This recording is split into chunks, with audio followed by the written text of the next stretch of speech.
आइए सुनिए, देखिए, समझिए सनातन सत्य।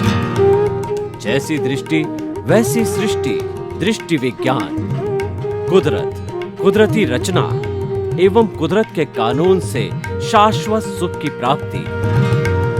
जोधपुर के परम पूज्य महात्मा उपासक प्रोफेसर डॉक्टर सोहन राज तातेड़ के निर्देशन में सनातन सत्य। जैसी दृष्टि वैसी सृष्टि, दृष्टि विज्ञान। स्वामी जी, ज्ञानी पुरुष की हाजिरी स्वयं अपना प्रभाव दिखाती है। दादा भगवान व्यक्ति का नाम नहीं होता है। दादा भगवान भीतर विराजमान शुद्ध आत्मा भगवान और हर जीवित प्राणी में वो विराजमान है, ऐसा कहने वाले अक्रम विज्ञानी दादा भगवान से आपको यह ज्ञान मिला, अध्यात्म विज्ञान सनातन सत्य मिला और उनकी आप सनिधि में काफ़ी रहे। ऐसे हम उनकी सनिधि में नहीं रहे, खाली पुस्तकीय ज्ञान से पढ़ रहे हैं। उनकी सनिधि का आपने क्या प्रभाव महसूस किया, प्रत्यक्ष ज्ञानी पुरुष की सनिधि का क्या महसूस किया, थोड़े से संस्मरण बताइए, क्योंकि दादा भगवान सब में विराजमान है। अपना संस्मरण हम स्वयं जो है अपने अनुभव में ले हुए, ऐसा बताइए। सबसे पहली बात यह है कि चेतना होना वो तो सभी जीवों के अंदर है, और चेतना की मूल क्वालिटी कहो, मूल स्वभाव कहो या अस्तित्व कहो, वो सब में इक्वल है। मगर चेतना का जो प्रागट्य है वो सब में अलग अलग है, और कीमत प्रागट्य की है। किसकी है?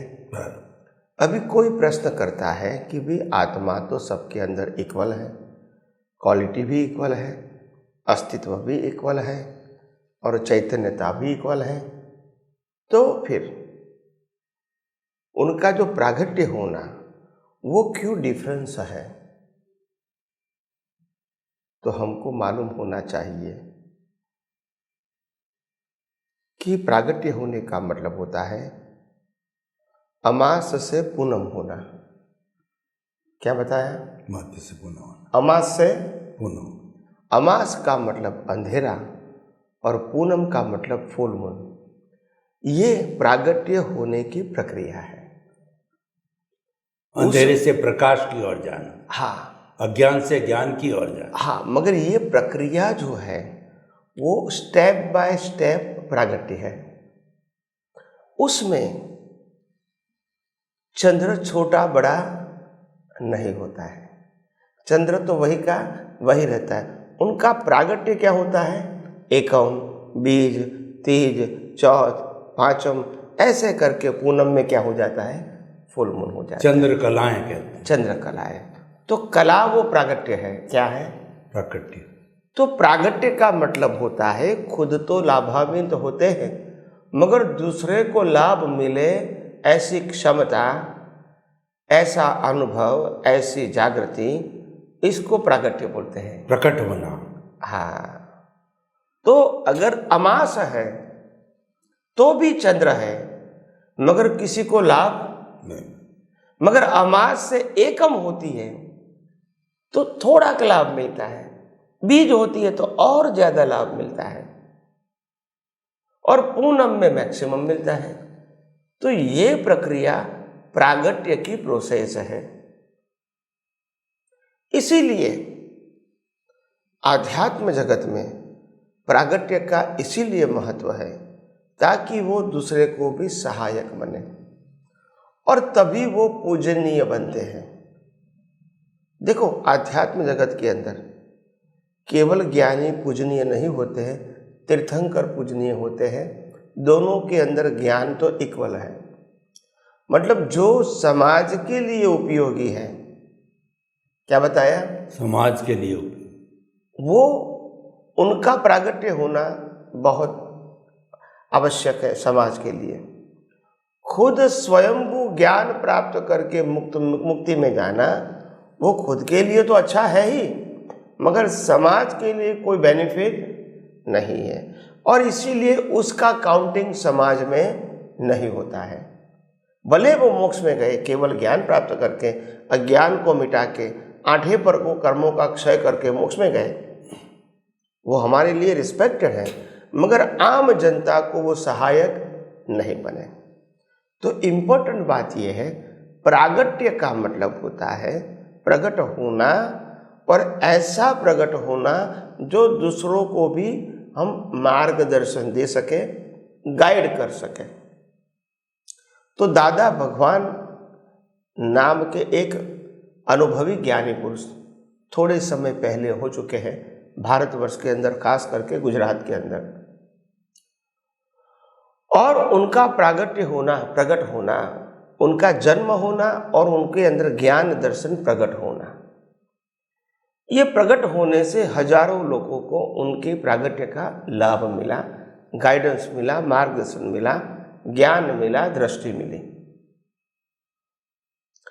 और इनके माध्यम से जो मिला बीज के रूप में, इसको अनुभव में रूपांतरित करना वो तो व्यक्तिगत बात है। एक व्यक्ति दूसरे व्यक्ति को अनुभव नहीं दे सकते हैं, अनुभव करने की दृष्टि दे सकते हैं। अगर अनुभव ही दे सकते हैं तो फिर अनुभव की कोई वैल्यू नहीं रहेगी, फिर चमत्कार रहेगा। अगर मैं तीर्थंकर हूँ तो मैं तुमको केवल ज्ञान की अनुभूति करवा सकता हूँ, तो वो केवल ज्ञान की कोई वैल्यू नहीं है, फिर वो चमत्कार हो गया। नहीं, केवल ज्ञान ऐसा नहीं है। दुनिया की कोई भी व्यक्ति अगर समर्थ भी है और आपको दृष्टि देती है, फिर भी वो दृष्टि का उपयोग करके कुदरती कानून को समझे, ब्रह्मांड के रहस्य को समझे, और मिथ्या ज्ञान, मिथ्या दर्शन, मोह ये कर्म मिटाने का काम आपका स्वयं रहेगा, और उसी को अनुभव कहते हैं। चमत्कार को आध्यात्म मार्ग में अनुभव नहीं कहते हैं, चमत्कार को पाप पुण्य का फल कहते हैं। वो कोई बैलेंस की बात नहीं है। कोई चमत्कार सिद्धि आपको प्राप्त हो गई और आपने दुनिया को सिद्धि बताई, पुण्य खत्म हो गया, वो सिद्धि चली गई, ये कोई डेवलपमेंट की बात नहीं है। तो इसीलिए दादा भगवान नाम की एक व्यक्ति गुजरात में ज्ञानी पुरुष के रूप में हो गए, जिनके माध्यम से हमने भी ज्ञान पाया, दृष्टि पाई, आज्ञा पाया, और आध्यात्म को समझने की मूलतः दृष्टि पाई। तो ऐसे महापुरुष जो जन्म लेते हैं, या तो उनका जन्म होता है हजारों व्यक्तियों को मार्गदर्शन देना, उनमें से very few people they can understand what they want to say, वो क्या कहना चाहते हैं, वो बहुत कम लोग समझते हैं। मगर हाँ, मास ऑफ पीपल को एवरेज ज्ञान तो मिलता है, जिससे कम से कम उसका थोड़ा बहुत उद्वगमन कहो या डेवलपमेंट होता है, इसमें कोई संशय नहीं है। मगर सभी लोग उनका हार्द समझ सकते हैं, उनका कहने का मकसद, सार या हेतु समझते हैं, इंटेंशन, वो सब समझ नहीं पाते हैं। मगर उनकी बताई हुई बातों को रिचुअल्स के रूप में, पुरुषार्थ के रूप में, क्रिया के रूप में फॉलो जरूर कर सकते हैं। तो इसीलिए विज्ञान बहुत गहन विषय है, अनुभूति का विषय है, और मैं समझता हूँ अनुभूति के अंदर इतनी गहराई है। शून्य से पूर्ण की अनुभूति है। क्या है? शून्य से पूर्ण। अभी लोग कहेंगे शून्य से पूर्ण की अनुभूति का मतलब क्या है? अगर दुनिया आपके आंखों के सामने है और दुनिया के अंदर सत्ता, संपत्ति, संबंध, साधन और व्यवहार और विविधता, वैरायटीज भी है, लक्ष्मी भी है, परिवार भी है, साधन भी है, बुद्धि धन भी है, इतना सारा होने के बावजूद अगर आपकी दृष्टि में ये सब कुछ शरीर के साथ अगर शून्य दिखता है, वही आपकी पूर्ण दृष्टि है। अगर कोई वैल्यू समझ में आती है आपकी दृष्टि में, वो ही आपकी अपूर्ण दृष्टि है। गलत नहीं है, अपूर्ण है। अभी आप कहोगे कि शून्य और पूर्ण में क्यों इतना अंतर है? तो सिंपल बात है, जब आत्मा के सिवाय इस दुनिया में ज्ञान जैसी कोई चीज ही नहीं है, और ज्ञान नहीं है तो फीलिंग नहीं है और अनुभूति भी नहीं है, वही तो जड़ता है। तो जड़ता से क्या मतलब है? अपूर्णता। अगर आपको 100 अरब रुपया का भी डायमंड दे दिया गया, आप क्या करोगे? क्या करोगे? रोटी चावल तो वही खाना है, कपड़ा वही पहनना है, हवा और पानी वही लेना है, छोटा मकान हो तो बड़ा मकान बना देंगे, नौकर चाकर नहीं है तो नौकर चाकर लगा देंगे, मगर हमको तो वही जीवन जीना है ना। तो फैसिलिटी मिलना is not is equal to happiness. Happiness अनुभव किया जाता है, हैप्पीनेस साधन और संपत्ति संबंधों से प्राप्त नहीं होती है। साधन संपत्ति संबंध जीवन जीने का और जीवन चलाने का साधन है, कर्मों की भुगतान का साधन है, वो हैप्पीनेस का साधन नहीं हो सकता है। मगर हम ऐसा मानते हैं कि दुनिया की ये चीज के बिना मेरे को चलेगा नहीं, बस यही तुम शून्य हो, यही तुम शून्य हो। क्योंकि ज्ञानी पुरुष फरमाते हैं, आज तक निगोज से लेके अभी तक आत्मा की हाजिरी होने के बावजूद भी आपने आत्मा को ही शून्य माना था, और इसीलिए यह इतना भव भ्रमण हुआ।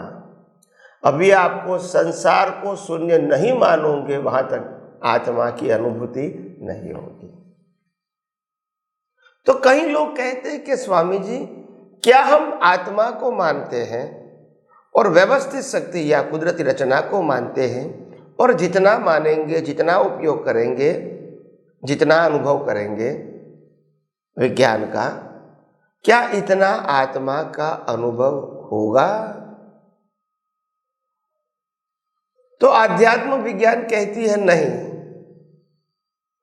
ये अज्ञान को मिटाने का मार्ग है। क्या है? अज्ञान को मिटाने का। और अज्ञान मिटना ही आत्मा की अनुभूति है। मगर कई लोग ऐसे शुल्क भाषा में बिना सोचे समझे श्रद्धालु व्यक्तियों के सामने बोल लेता है कि हमको आत्मा का अनुभव हुआ है। आप समझे ना? मगर वो नहीं समझते हैं कि you check the whole history, कभी किसी को केवल ज्ञानी या तीर्थंकर को भी केवल ज्ञान की अपूर्ण अनुभूति अगले अवतार में थी, ऐसा कोई जगह नहीं है। और जिसको केवल ज्ञान हुआ उसी समय फुल फॉर्म में हुआ। क्या हुआ? फुल फॉर्म, अपूर्ण फॉर्म नहीं। कि पहले 90% पिछले प्रीवियस बर्थ में था, अभी 100% हुआ। ऐसा हुआ तो होता है।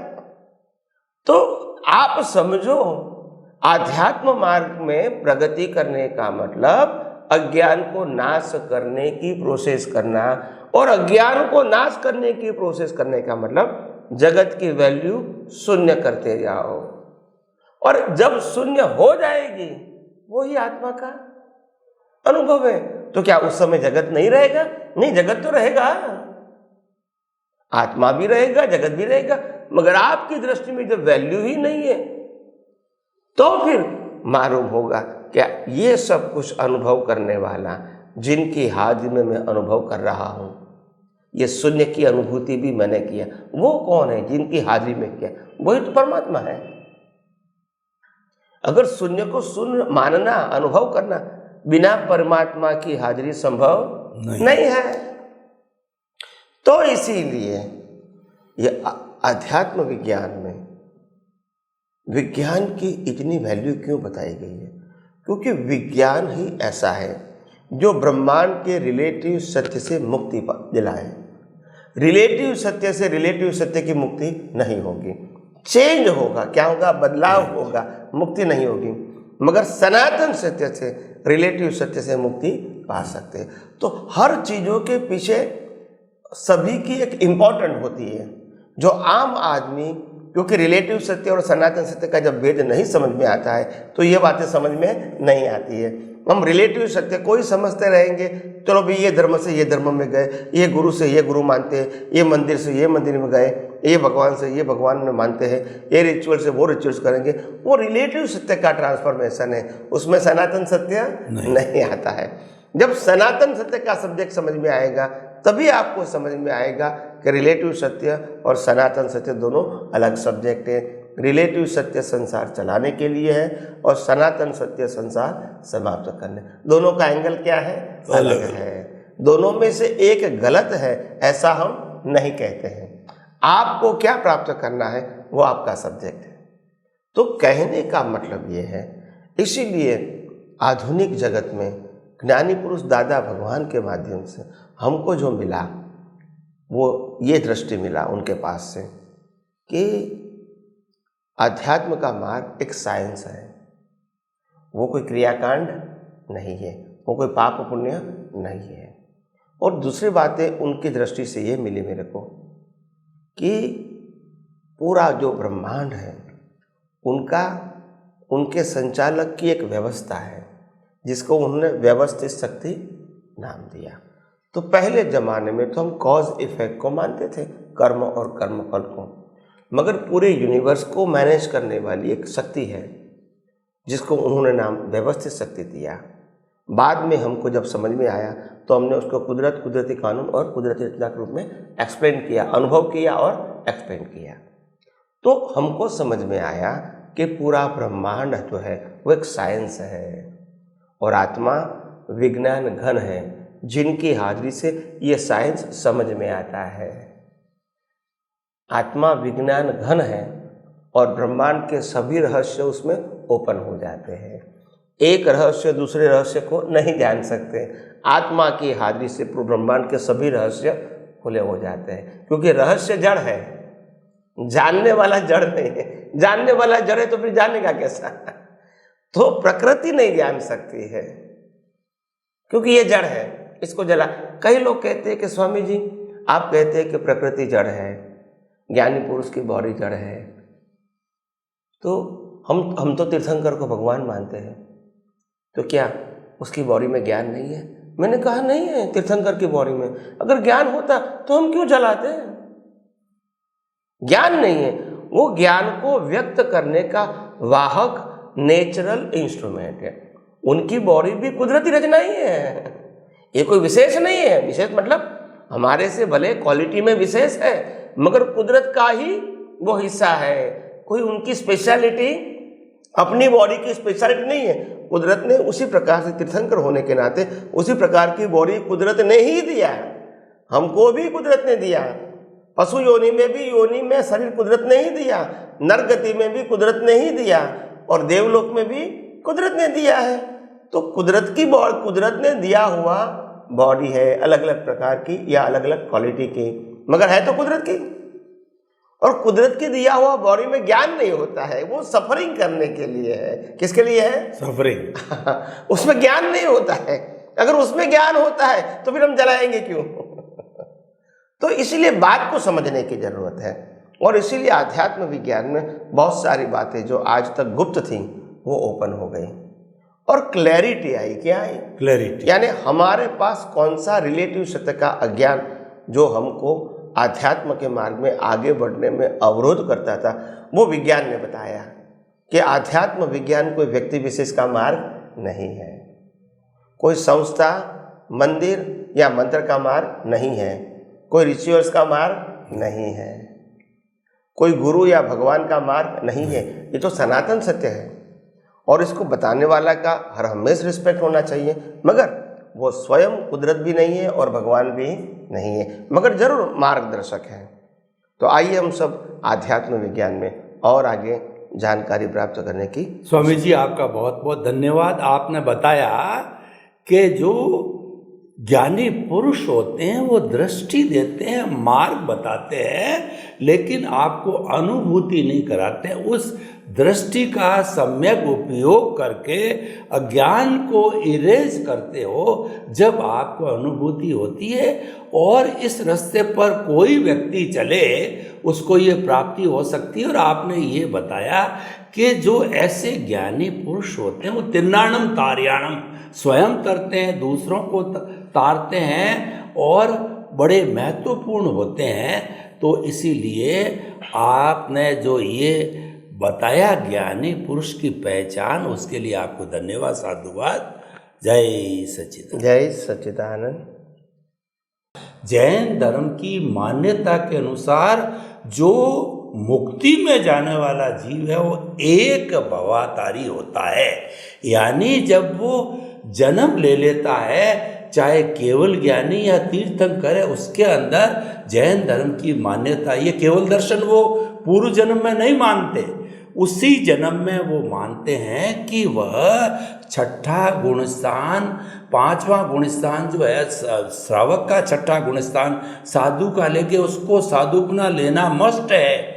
और उसके बाद में आठवां गुणस्थान क्षपक श्रेणी मीन्स वह उसी भाव के अंदर केवल ज्ञान केवल दर्शन को एक ही मानते हैं, साथ साथ ही अलग अलग नहीं मानते हैं, परिणाम रूप नहीं मानते हैं। और आठवां जो स्पर्श करके फिर उसके बाद वो श्रेणियां निकलती है, 9वीं 10वीं 11वीं को करता उपशम है। और जो जिसको मुक्ति जाना वो 11वीं को टच नहीं करता, सांप चिड़ी की तरह 11वीं वाला तो नीचे आता, उसको छोड़ के 12वें के अंदर जाकर के उसको अंतर्मुहूर्त में जो है वो वीतराग बनता है, 13वें में अंतर्मुहूर्त में केवल ज्ञानी बन के और फिर मुक्ति को जाता है 14वां गुणस्थान। यानी उनकी जो मान्यता है कि 8वां गुणस्थान मस्ट, साधु बनना मस्ट, उस पर ये सारा है। तो कृपया ये जो डिफरेंस है उसको अध्यात्म विज्ञान की दृष्टि से,